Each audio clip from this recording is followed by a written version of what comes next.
Wa idza qala al-waqifu waqaftu hadzal makan lis-shalat, ketika orang yang wakaf itu mengatakan saya wakafkan tempat ini untuk digunakan sholat.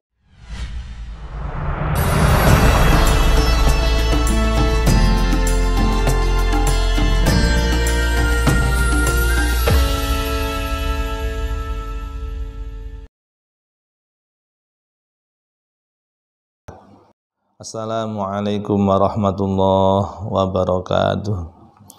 Bismillah walhamdulillah wassalatu wassalamu ala rasulillah sayyidina wa habibina wa qurrati a'yunina Muhammad ibn Abdillah wa ala alihi wa sahbihi wa mawala la hawla wa la quwata illa billah. Amma ba'd.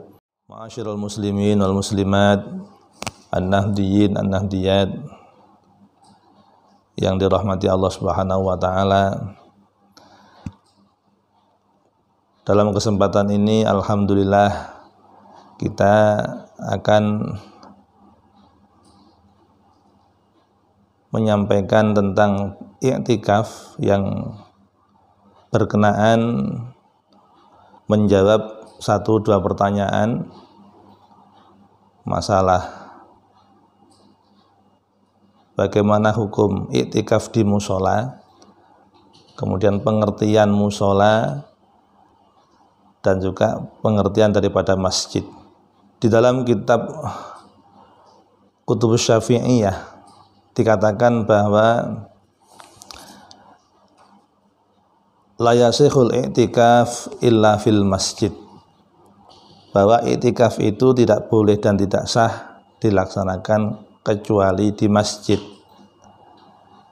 Bahkan juga dikatakan sebagian daripada syartu sihhatil i'tikaf ayyakuna fi masjidin khalisil masjidiyah,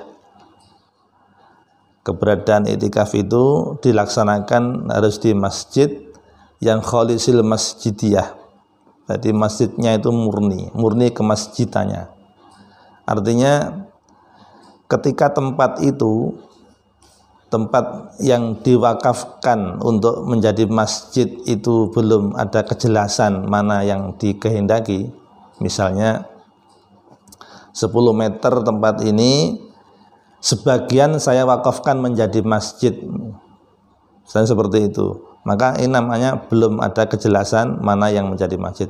Ini jika tidak sah untuk dijadikan i'tikaf. Karena i'tikaf itu harus di masjid, maka fala yasihu fi nahwi musalla au ribat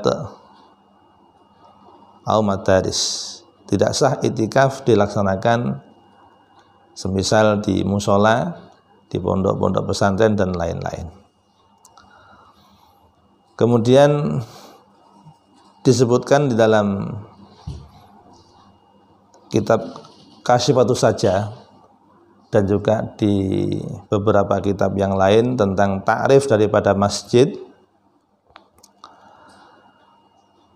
Ada yang mengatakan bahwa al-masjid wal maudhi' al-muhayya lis-shalawatil khamsi. Masjid adalah tempat yang disediakan untuk digunakan sholat 5 waktu.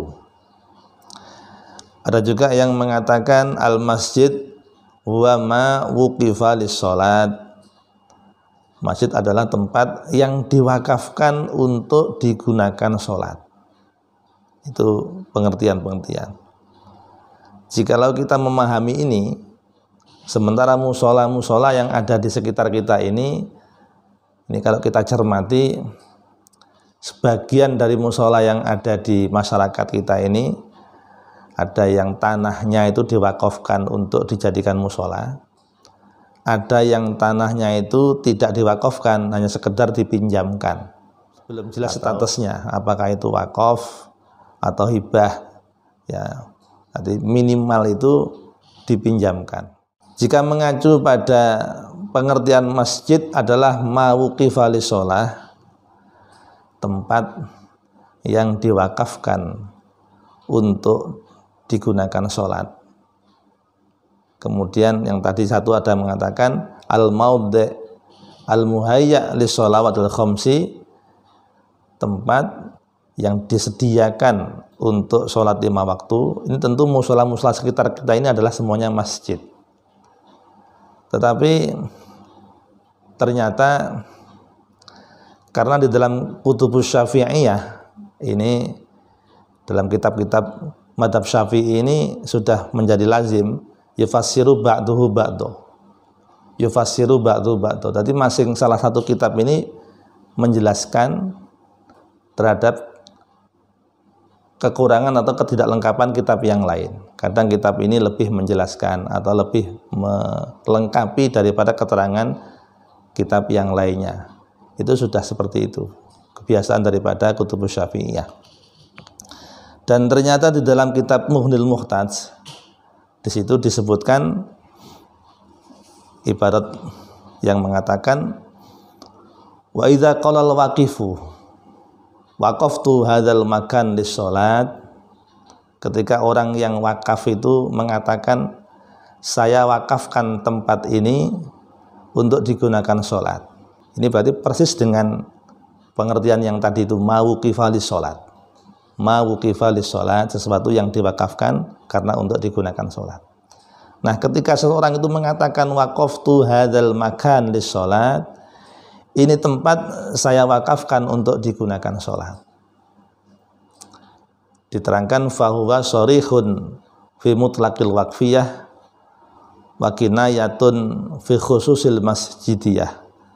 Ternyata sighat atau lafadz tersebut itu kategori masih dalam rangka sharih. Sharih itu artinya jelas, di dalam masalah perwakafannya jelas. Jadi kata-kata saya wakafkan ini tempat untuk sholat itu sudah jelas pewakafannya. Berarti status dari tempat itu ketika dilafalkan waqaftu, maka statusnya adalah mauqufah, tempatnya adalah waqafan. Kalau sudah itu mauqufah, maka konsekuensi kalau sudah mauqufah itu berarti pemilikannya sudah berpindah kepada Allah Ta'ala, maka tempatnya tersebut tidak boleh untuk dipinjamkan, dihibahkan, dijual, dan bahkan tidak boleh untuk diwariskan. Kenapa? Karena sudah pindah pemilikannya kepada Allah. Itu kalau perwakafan. Saya ulangi lagi bahwa kata-kata waqaftu hadzal makan lis-shalat, saya wakafkan tempat ini untuk digunakan sholat, itu sharihun fi mutlaqil waqfiyah. Kata-kata itu jelas menjelaskan tentang masalah wakafnya tanah itu, tetapi masih kinayatun fi khususil masjidiyah, tentang masalah statusnya masjid apa musola tempat itu masih kinayah. Kalau orang itu tidak niat untuk dijadikan masjid, maka tempat yang diwakafkan untuk sholat itu tetap statusnya sebagai musola. Maka fala budda min niyatiha, maka wajib orang itu harus niat. Fa'in nawal masjidiyah soro masjidan, kalau memang ketika dia mengatakan tempat ini saya wakafkan untuk digunakan sholat, ada niat, maksudnya adalah dia ingin menjadikan itu tempat masjid, maka menjadi masjid tempat itu. Wa illa soro waqafan ngalas sholat faqat, kalau tanpa ada niat, tanpa diniati menjadi masjid, maka tempat itu hanyalah wakaf yang digunakan untuk sholat saja. Wa ilam yakun masjidan kal madrasah. Maka melihat keterangan yang ada di sini, maka ta'rif yang telah disebutkan tadi dalam kitab sebagian kitab Syafi'iyah yang mengatakan masjid adalah mauqifal shalah, itu arahnya tentunya adalah yang diwakafkan untuk sholat dan ada niat menjadi masjid. Karena itu pengertian masjid berangkat dari ibarat yang ada ini. Pertama, bisa dengan sighat langsung, ini tempat saya jadikan masjid, misalnya begitu, ja'atu hadzal makan masjidan, atau ja'atu hadzil buq'ah masjidan, ini tempat ini saya jadikan masjid, maka dengan pelafalan seperti tersebut tempat itu langsung menjadi masjid. Atau dengan kata-kata waqaftu hadzal makan lis-shalat, ini tempat saya wakafkan untuk digunakan sholat, dan dalam hatinya dia berniat itu tempat dijadikan masjid, itu juga bisa menjadi masjid. Jika tidak demikian, maka pewakafan tempat yang digunakan untuk sholat itu adalah statusnya sebagai musola, apalagi kalau tidak diwakafkan. Cuma bedanya perlu saya garis bawahi, ketika tempat itu sudah menjadi masjid, maka akan berlaku tentang ahkamul masajid, boleh dan sah digunakan iktikaf bagi orang yang hadas besar, janabat, haid, nifas, tentu tidak boleh untuk berdiam di situ. Sedangkan tempat yang belum menjadi masjid, baik itu tanahnya diwakafkan untuk sholat atau tanahnya hanya sekedar dipinjamkan untuk digunakan sholat, yang telah dibanguni bangunan musola itu tidak berlaku hukum-hukum masjid, maka tidak sah untuk iktikaf di situ. Bagi orang yang janabat atau orang yang hadas besar boleh berdiam di situ juga. Hanya saja kalau yang tanah wakaf, pemiliknya sudah tidak punya hak lagi untuk memiliki, sehingga tidak boleh dijual, tidak boleh dihibahkan, tidak boleh diwariskan. Sedangkan untuk musola yang tanahnya belum diwakafkan karena itu masih miliknya, maka boleh dihibahkan, boleh dijual, bahkan boleh diwariskan. Demikian tentang pengertian daripada iktikaf. Semoga ada manfaatnya. Kurang lebihnya mohon maaf. Wal afu minkum. Wassalamualaikum warahmatullahi wabarakatuh.